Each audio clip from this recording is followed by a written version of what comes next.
Hello guys, praise Jesus. Hope you are doing well. It's your girl Liz. I am born again. Thank you so much for coming back to watch my videos.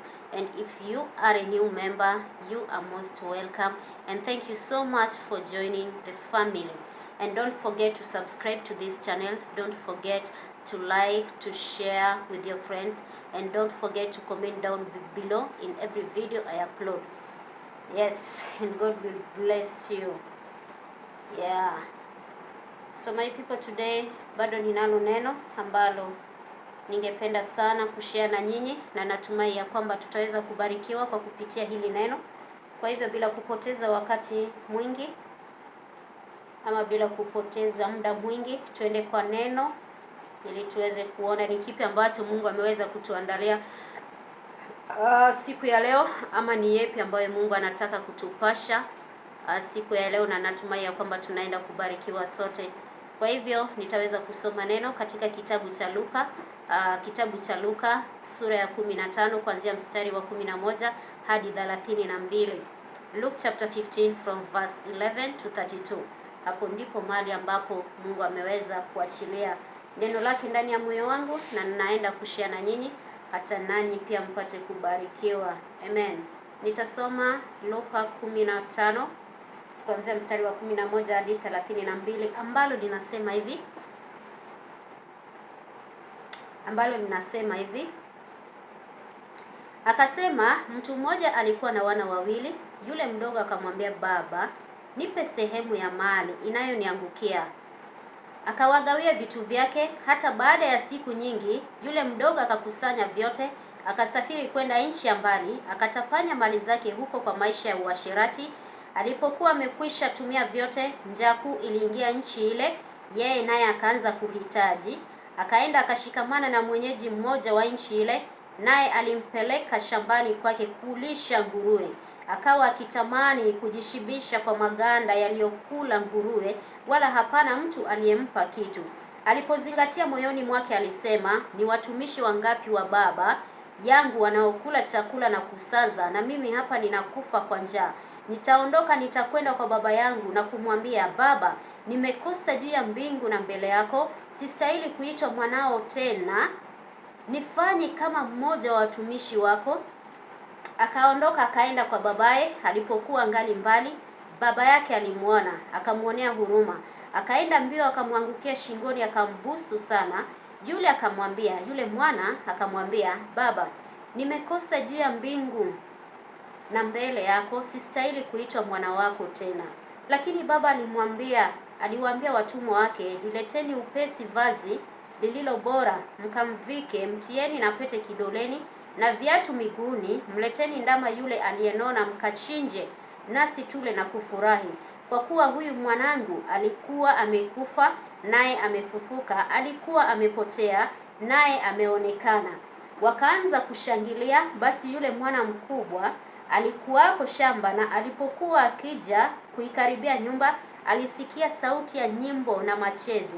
Akaita mtumishi mmoja, akamuuliza, mambo haya maana yake nini? Akamwambia, ndugu yako amekuja, na baba yako amemchinja ndama aliyenona, kwa sababu amempata tena yu mzima. Akakasirika, akakataa kuingia ndani. Basi babaye alitoka nje akamsihi. Akamjibu baba yake akasema, tazama, mimi nimekutumikia miaka mingapi hii, wala sikukosa amri yako wakati wowote, lakini hujanipa mimi mwana mbuzi nifanye furaha na rafiki zangu. Lakini alipokuja huyu mwana wako aliyekula vitu vyako pamoja na makahaba, umemchinjia yeye ndama aliyenona. Akamwambia, mwanangu, wewe u pamoja nami siku zote, na vyote nilivyo navyo ni vyako. Tena kufanya furaha na shangwe ilipasa, kwa kuwa huyu ndugu yako alikuwa amekufa, naye amefufuka; alikuwa amepotea, naye ameonekana. Amen.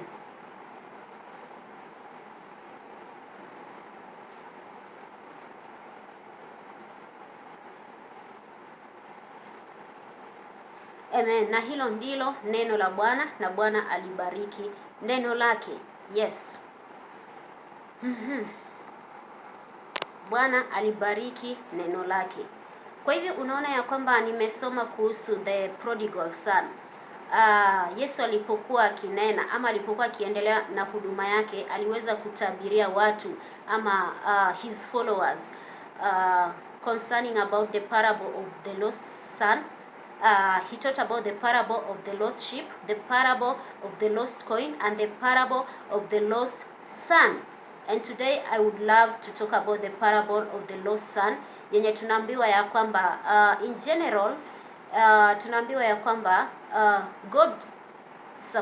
Jesus told this story to show his followers that God will accept any sinner who repents his or her sin, no matter what they have done.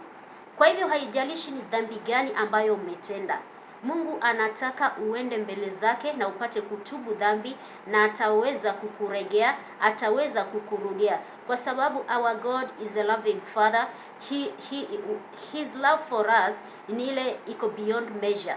Unaona, ule upendo ambao baba yetu anatupenda nayo ni upendo mwingi ambao hatuwezi kuupata mahali popote pale.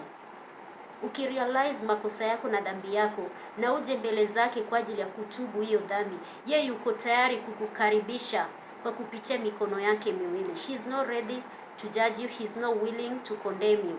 He's not willing to condemn you, he's not willing to judge you. He loves you with undying affection. So we nenda mbele zake, tubu dhambi yako na apate kukurudia. Yuko tayari kwa ajili ya kukaribisha na vidonda vyako vyote. It doesn't matter vidonda vyako vinakaaje. It doesn't matter dhambi yako ni red kama blood. But yeye yuko tayari kwa ajili ya kukusafisha. Yuko tayari kwa ajili ya kukusafisha vidonda vyako. Yuko tayari kwa ajili ya kukukaribisha kwake. Kwa hivyo rudi kwake. Usije ukajidharau ya kwamba dhambi yangu labda Mungu hawezi kuniforgive. Ako tayari kwa ajili ya kukuforgive wewe. Yuko tayari kwa ajili ya kukusafisha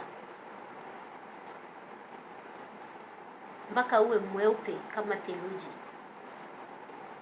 So wacha tuingie katika kitabu cha the parable the lost coin, jinsi ambavyo nimesema ya kwamba inatufundisha jinsi ambavyo Mungu anatuambia ya kwamba God will accept any sinner mwenye ameenda mbele zake, no matter what they have done.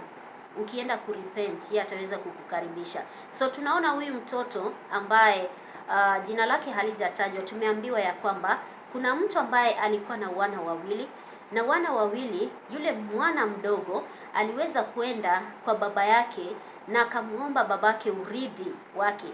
Yani alienda kuomba his inheritance, unaona? Na I think inheritance baba huaga anapeana mtoto wakati ambapo ameona ni wakati wake wa kupeana. Lakini unaona mwana mdogo alikuwa na zile, he was impatient. Hakuwa tayari kwa ajili ya kusubiri mpaka wakati wa baba ufike ili aweze kumpa urithi wake, lakini alienda ka request ya kwamba give me my share, give me my inheritance. Na wakati ambapo baba aliweza kumpa inheritance. So wacha niongelelee hiyo part kidogo.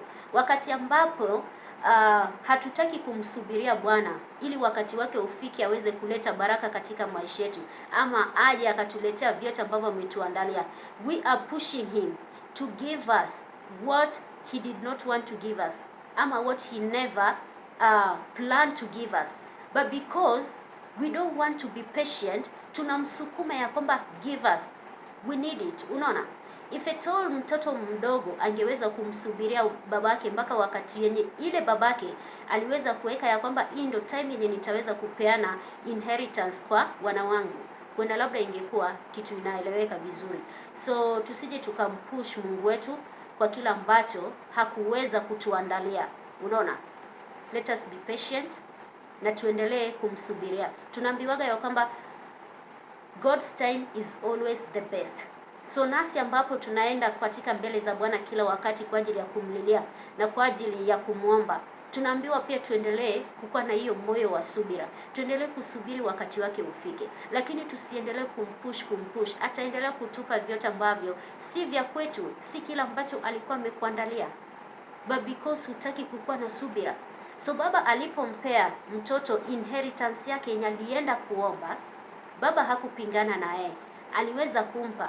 Na baada ya baba kumpa mtoto ile portion ya mali yenye alienda kuomba, mtoto aliweza kuzipakanya na akabeba virago akaenda wapi? Katika nchi geni. So wakati ambapo alienda nchi geni, tunaambiwa ya kwamba wakati ule alipofika katika ile nchi geni, kwa sababu nao alikuwa na pesa, alikuwa na mali, alikuwa na everything yenye aliweza kurithi kutoka kwa babake.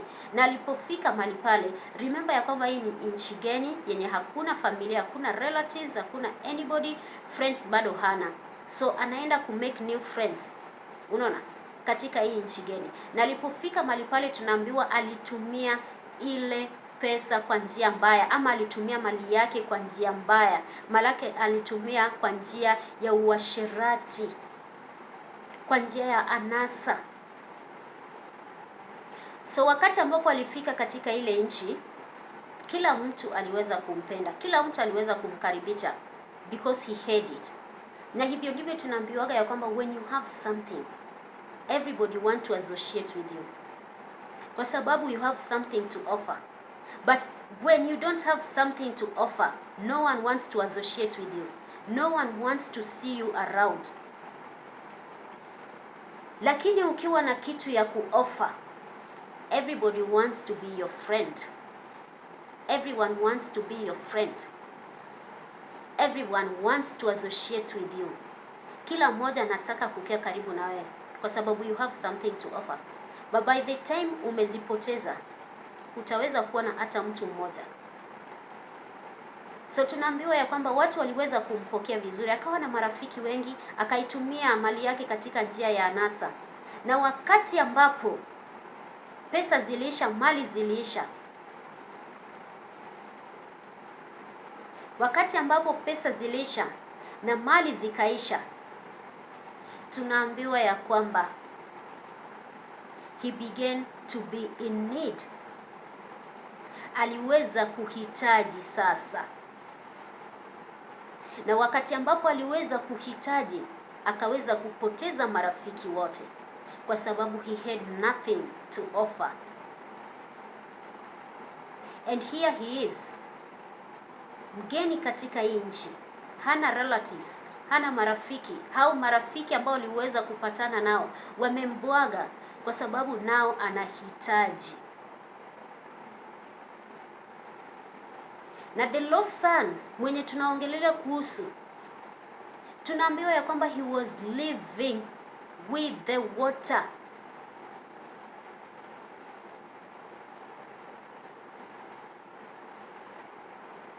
Alikuwa anaishi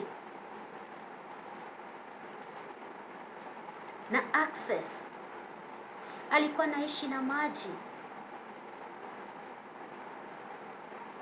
Lakini he decided to ask for a bucket of water. He decided to request his father for a bucket of water. And father gave him what he asked. The father gave him what he requested. The father never denied him of what he requested. Akaweza kumpa. Na yeye akiona sasa baba amempa, yakaweza kujaa katika mikono. Na akabeba virago mpaka nchi geni. So tunaambiwa wakati ambapo alifika katika nchi geni, ukame ukawa katika ile nchi. Na wakati ambapo ukame ukafika katika ile nchi, akaanza kukua in need.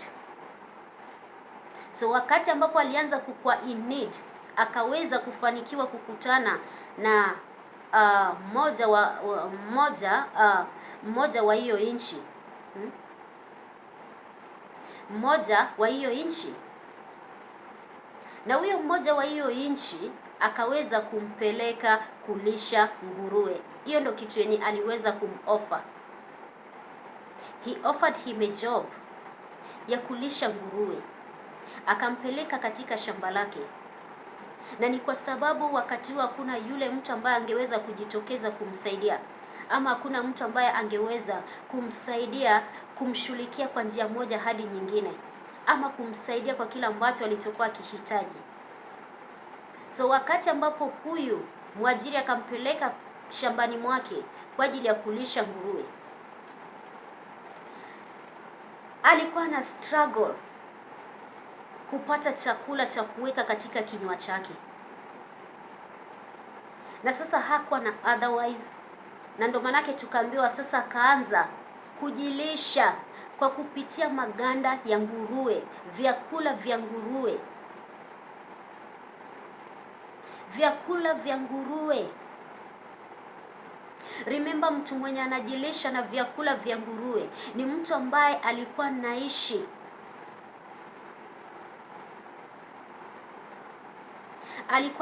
na babake. He was living under his father's roof. He never lacked anything. He had all that he needed. And here he is,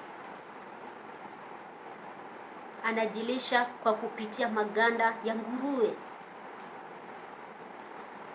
And when he came back to his senses, baada ya muda wa mateso, baada ya mateso ambayo aliweza kupitia pale shambani akilisha nguruwe, kutokana na yale mateso ambayo aliweza kupitia,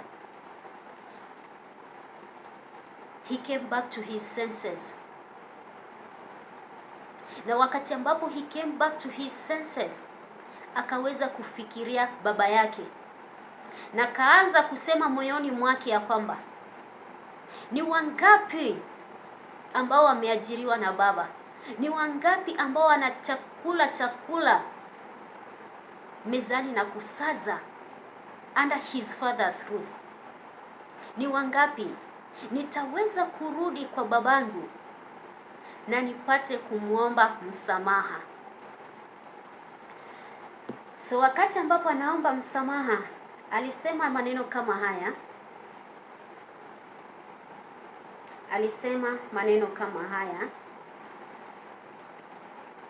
Alisema maneno haya, nitaondoka, nitakwenda kwa baba yangu na kumwambia, baba, nimekosa juu ya mbingu na mbele yako. Anajiwaza moyoni mwake, hajafika kwa baba bado. Anajiwaza moyoni mwake akizingatia kila ambacho anaenda kumwambia baba. Piga picha wakati ambapo alipotoka. Baba hakumwambia ya kwamba no, don't go. Baba hakumwambia ya kwamba usiende. Lakini baba gave him what he requested. Na baada ya kupea, yeye akachagua njia yake. And the father never went to look for him. Na yeye pia hakuweza kujali kutafuta familia.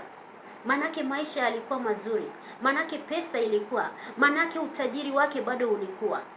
Lakini baada ya utajiri kuisha na pesa kuisha, so hivyo ndivyo pia mwanadamu wa siku hizi anakuwa hivyo. Wakati ambapo baba amekubariki, wakati ambapo mtoto anaomba mali, mwanadamu, wakati ambapo unaenda mbele za Bwana na kumwomba mahitaji yako yote na kupeleka mahitaji zako zote mbele za Bwana, na wakati ambapo baba amejibu maombi yako ama Mungu ameanswer your prayers, unageuka, unamwacha, unaenda zako. So wakati ambapo umeenda zako, because God has given you what you wanted from him, God has fulfilled your heart desires, unabeba virago unaenda. Lakini wakati ambapo umeishiwa ama umekuwa in need tena, hapo ndipo unaanza kufikiri ya kwamba kuna baba aliye juu mbinguni ambaye anaweza kutimiza ahadi yangu, ambaye anaweza kunisaidia, ambaye anaweza kunilisha, ambaye anaweza kunibebea mizigo ambazo ziko mbele zangu. Hapo ndipo sasa unaanza unarudi sasa kwa nyumba ya baba.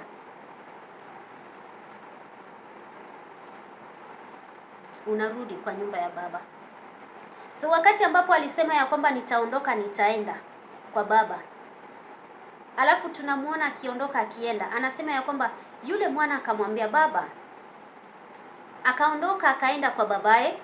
Alipokuwa ngali mbali, baba yake alimuona, akamuonea huruma, akaenda mbio, akamwangukia shingoni, akambusu.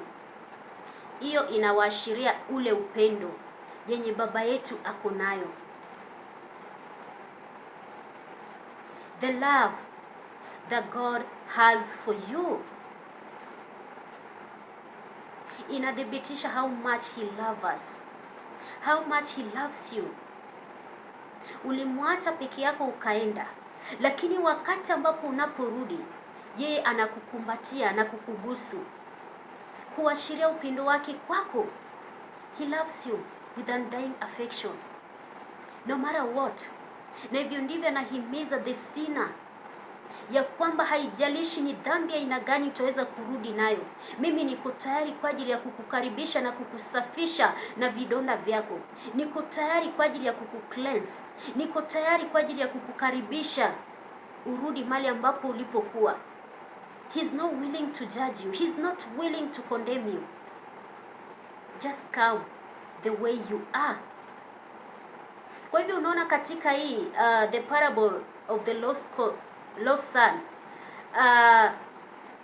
the lost son represent the sinner, and Jesus, the father, represent Jesus.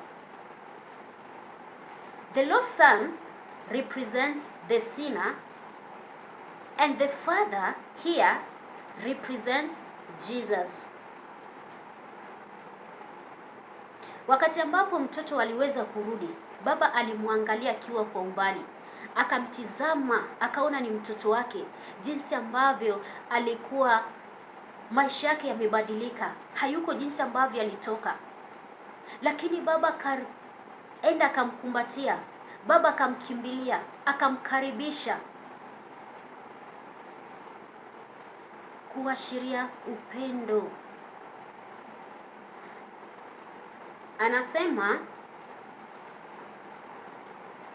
Anasema yule mwana akamwambia, baba, nimekosa juu ya mbingu na mbele yako, sistahili kuitwa mwana wako tena.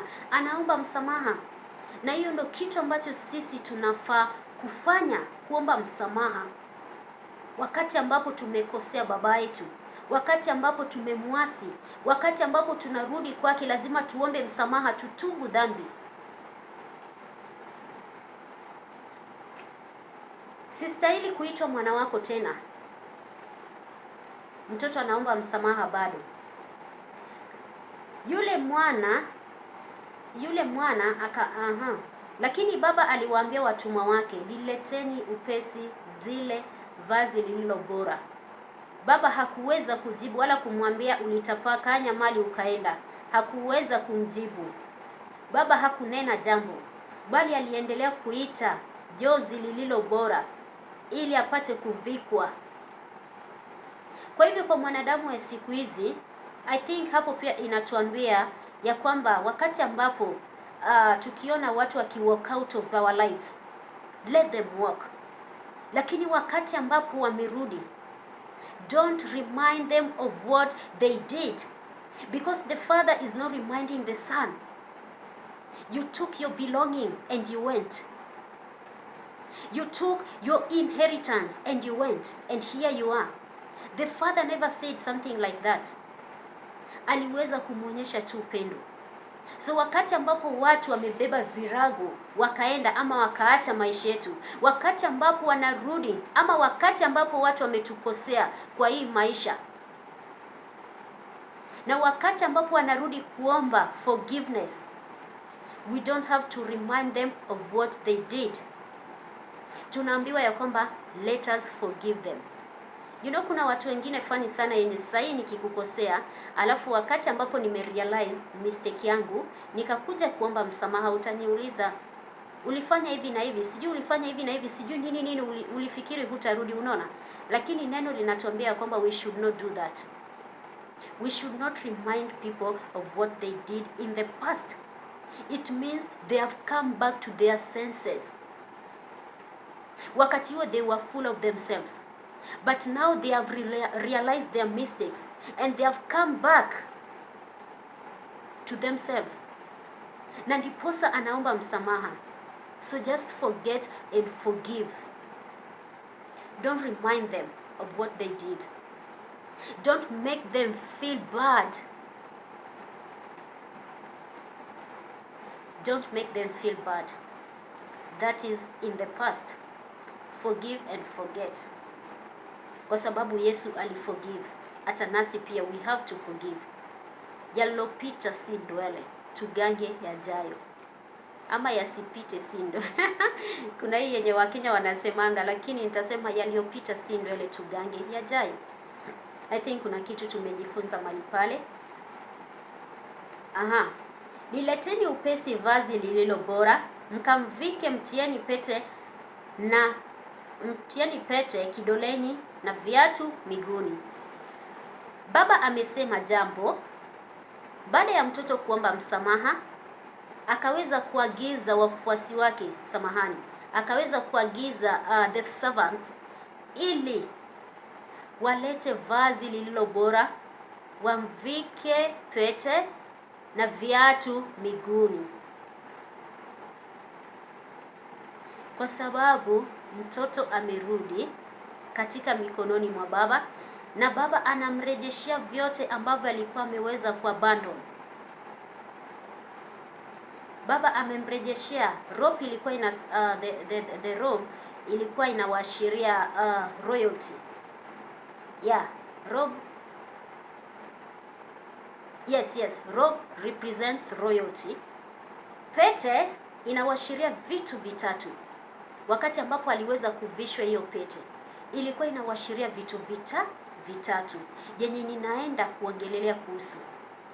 Na viatu mguuni mwake, just to look good, shine. Kwa sababu alikuwa na feed nguruwe pale shambani, so maisha yake yamebadilika. Maybe skin tone pia imebadilika, so the father needed him to shine kama mtoto wa mfalme. Unaona jinsi ambavyo tuna shine tukiwa katika ufalme wa Mungu, jinsi ambavyo tuna shine tukiwa na Mungu. Unaona, hakuna mwenye anaparara kama hakuna Mungu, because Mungu anaendelea kutubrush, na Mungu anaendelea kutuvisha, Mungu anaendelea kutufanya tuonekane, to shine mbele zake kila mara. Unaona, hakuna kitu kizuri kama kumtendea Mungu kazi. You understand? So pete ilikuwa inawashiria three things, symbolizes three things. First, authority. Second, name. Third, access. Nikisema name, okay, in the days of Abraham, in Hebrews, tunaambiwa ya kwamba katika hiyo in Hebrews tunaambiwa ya kwamba pete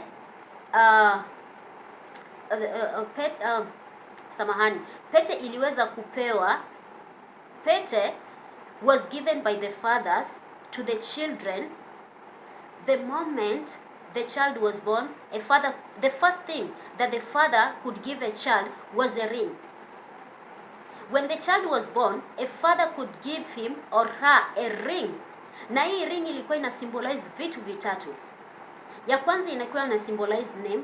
Kwa hivyo the moment umepewa hiyo ring by your father, ilikuwa ina symbolize name ya familia, yani jina ya familia, so that ukienda huko nje, in case kwa bahati mbaya mtoto apate kupotea, wala ambao wameweza kupata huyu mtoto, kwa sababu the child could not trace herself or himself back to where he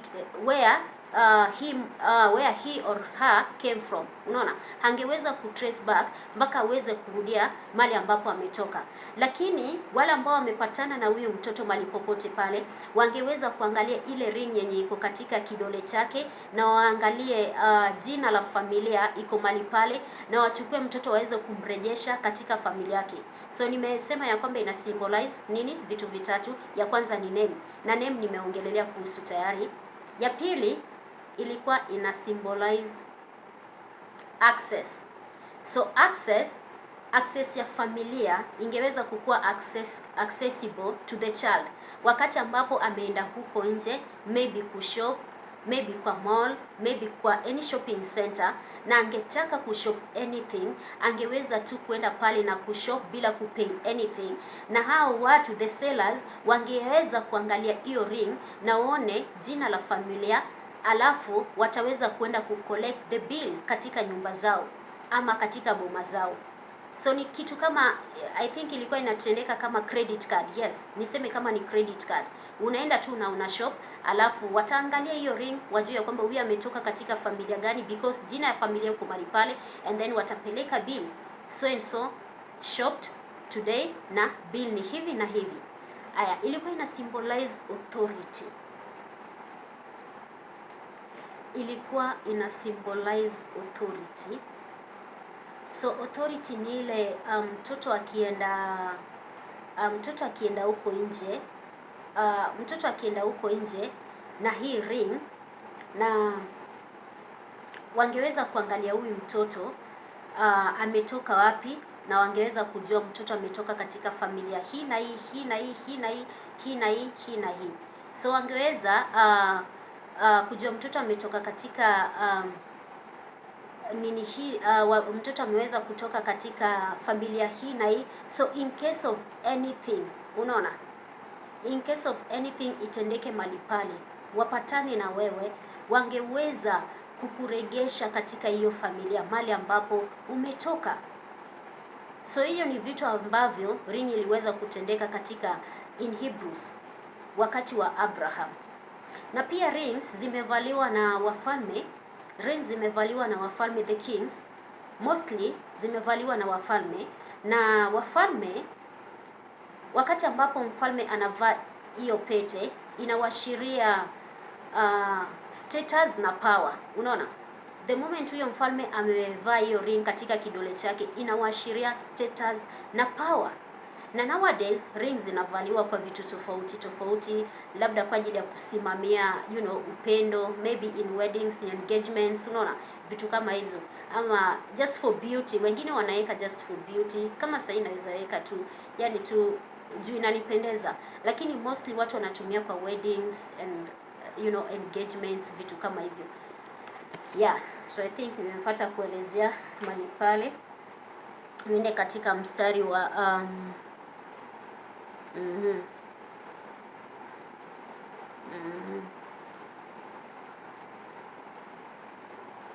Amen. Katika mstari wa bado tuko hapo. So tunaona ya kwamba wakati ambapo baba aliweza kumvisha hiyo pete, baba aliweza kumrejeshea vyote ambavyo alikuwa ameweza kuabandon. When the child left, he abandoned authority, he abandoned access, he abandoned the name of the family. So when he came back, the father gave him all that he had abandoned. Unaona? So hivyo ndivyo pia wakati ambapo tumewacha baba yetu, na wakati tunapomrudia, Mungu anaturejeshea vyote ambavyo tuliweza kuabandon. Unaona? Tukiwacha access, alafu tunaenda in system. Tukiwacha nyumba ya baba, alafu tunaenda huko nje, tumeacha access, tunaenda kwa system. So wakati ambapo tumerudi kwa access, baba anaachilia access katika maisha yetu. But tukiabandon, tunaenda kutafuta kwa system. Na tukienda kwa system, tunaendelea kustruggle. Umeona? People in the system wanaendelea kustruggle. Like for example, mimi na wewe na huyo mwingine na huyo mwingine mko kwa system, nyinyi nyote hamko kwa access. So ukiniomba mimi pia sina, ama ukitafuta kwangu mimi pia sina. Unaona? That's a story for another day. Wacha tuendelee na hii na tutaweza kubarikiwa. Amen. Anasema, mleteni ndama yule aliyenona, mkamchinje sasa na tule na kufurahi. Hivyo ndivyo baba wetu aliye juu mbinguni anafurahia wakati ambapo tumepata kumrudia. Manake ambapo tulitoka kwa nyumba yake na sasa tumerealize makosa zetu na tumekubali kumrudia. Na baba yetu anafurahi kwa sababu mtoto wake amerudi. Kwa kuwa huyu mwanangu alikuwa amekufa naye amefufuka, ulikuwa umepotea naye ameonekana. Wakaanza kushangilia. Sasa ni furaha. People are celebrating. People are rejoicing. Baba anasema ya kwamba mtoto wangu alikuwa amekufa, lakini kwa sasa hivi yu hai. So what does it mean wakati ambapo the father anasema ya kwamba mtoto amekufa? Kifo kwa baba inamaanisha aje? Kifo kwa baba yetu aliye juu mbinguni inamaanisha aje? When you abandon the access na unaenda kuitafuta kwa system, Hivyo ndo baba anaita ni kifo. Wakati ambapo umeacha maji katika nyumba ya baba, ukabeba kikombe cha maji, alafu unaenda kwa system kutafuta hiyo maji, baba anasema ya kwamba umekufa. Lakini wakati ambapo umekubali kurudi katika nyumba ili uendelee kuyanywa yale maji, baba anafurahi na kushangilia na kusema, mtoto wangu alikuwa amekufa, lakini sasa yu hai. Amen. So people are celebrating now because the son has come back. Basi yule mwanawe mkubwa alikuwako shamba, na alipokuwa akija na kuikaribia nyumba, alisikia sauti ya nyimbo na machezo. Akaita mtumishi mmoja, akamuuliza mambo haya maana yake nini. The first son alikuwa kwa shamba akiendelea kutenda mambo na shamba. He was a farmer. So wakati ambapo alitoka shambani, akasikiliza kuna sauti ya nyimbo na watu wanashangilia. Akaita one of the servants, akamuuliza what's happening, what's going on, why all this, unaona. Na the servant akamwambia kwamba ndugu yako, your lost brother has come back and your father has killed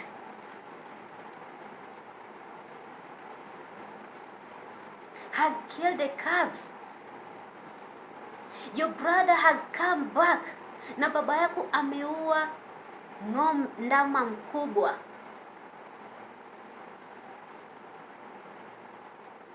Tuone ni kipi ambacho the elder brother alifanya. Akamwambia, ndugu yangu amekuja na baba yako amemchinja ndama aliyenona, kwa sababu amempata tena yu mzima. Akakasirika, akakataa kuingia ndani. Basi babaye alitoka nje akamsihi.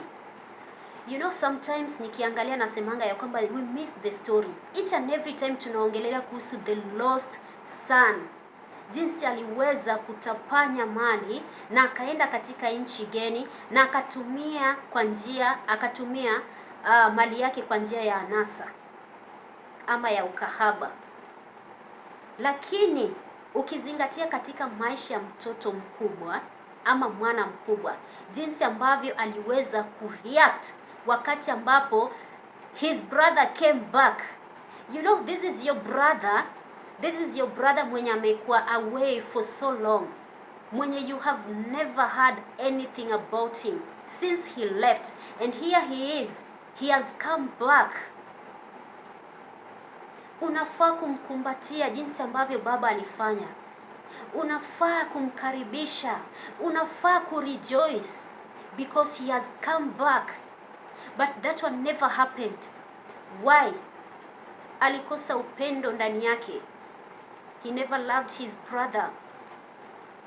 If he truly loved his brother, he could have hugged him when he came back. But he never did. There was no love in him. Aliingiliwa na kenye inaitwa wivu, kwa sababu amesikia baba amechinja ndama mnono. Ikafika mahali ambapo baba akaenda kumsihi ili aweze kuingia ndani. Maanake tunaambiwa alikataa kuingia kwa sababu ya hiyo celebration yenye the father aliweza kufanya kwa ajili ya mtoto wake ambaye alikuwa amepotea na kwa sasa hivi amerudi. Na hivi ndivyo pia some of us, hata the believers, hivi ndivyo pia shetani mwovu anatuiba. Tunajipata kama tunaonea wivu wapendwa wetu. Tunajipata kama tunaonea wivu watu ambao hata hatufai kuwaonea wivu. Just because Mungu amenibariki leo, unaingiliwa na wivu. Neno linatuambia kwamba celebrate with that person celebrating, and tomorrow you shall be celebrated. Celebrate with me today. Wakati ambapo naendelea kucelebrate ukuu wa Bwana katika maisha yangu, tomorrow you shall be celebrated. Rejoice with me. Wakati ambapo naendelea kurejoice kwa makuu yenye Mungu amenitendea, kesho itakuwa ni siku yako. tusije tukaoneana wivu, tusije tukajidanganya ya kwamba tunapendana ilhali hatupendani. Wakati ambapo umeniona nimepotea, nimerudi katika nyumba ya Baba, unafaa kunikumbatia na kunikaribisha na kuniambia here is where you belong, si eti kunionea wivu na kukataa sasa kuongea. So hapo pia tumeambiwa jinsi ambavyo the elder son hakuwa na upendo ndani yake. Story kila wakati inakuwa about the younger son mwenye aliweza kuchukua mali, but hatuzingatii upande wa huyu mkubwa.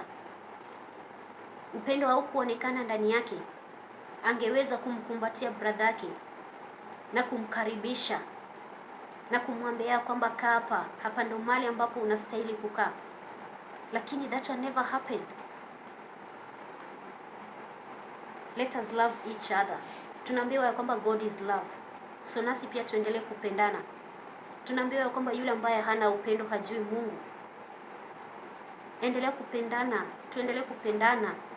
Endelea kupenda maadui, majirani wako, your loved ones, your friends, anybody in your life, hata kwa wale ambao huwajuani nao, because hiyo ni command.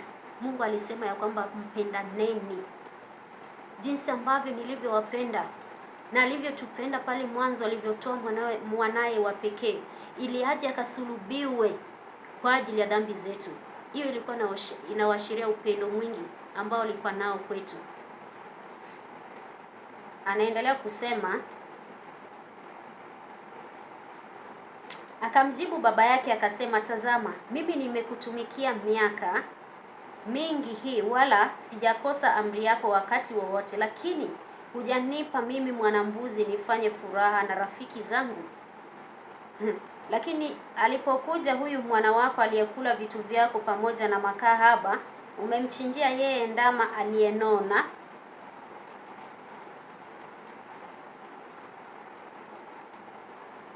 Amen. Aliyenona.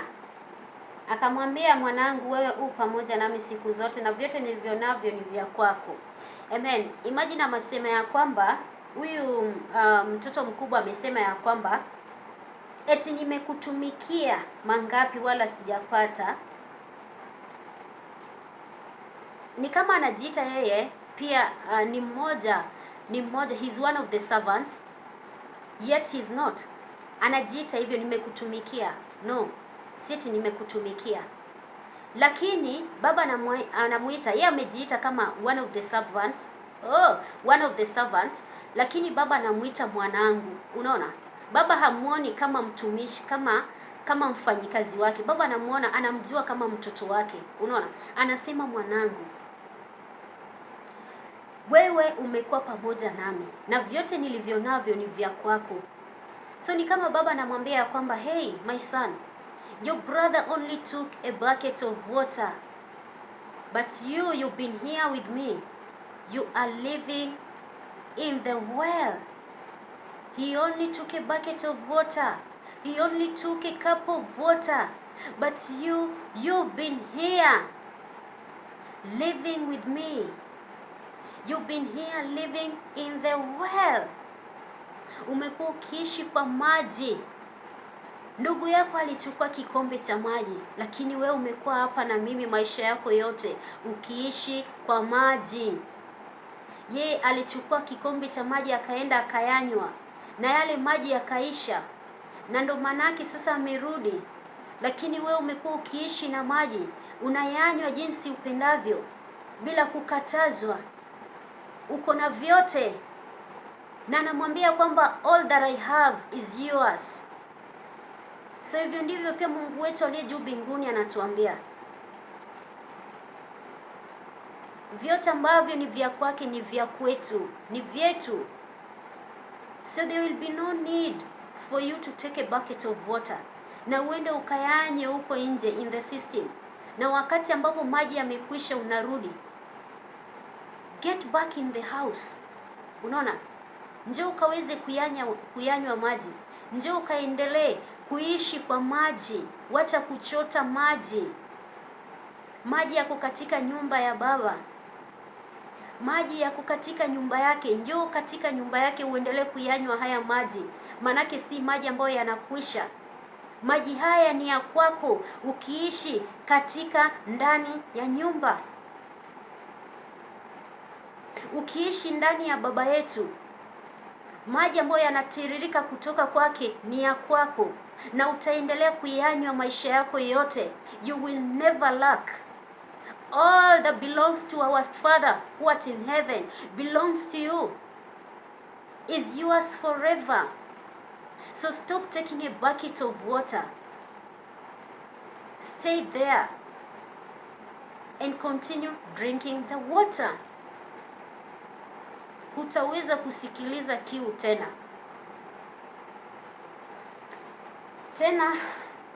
Kufanya furaha na shangwe ilipasa, kwa kuwa huyu ndugu yake alikuwa amekufa naye amefufuka, alikuwa amepotea naye ameonekana. Amen.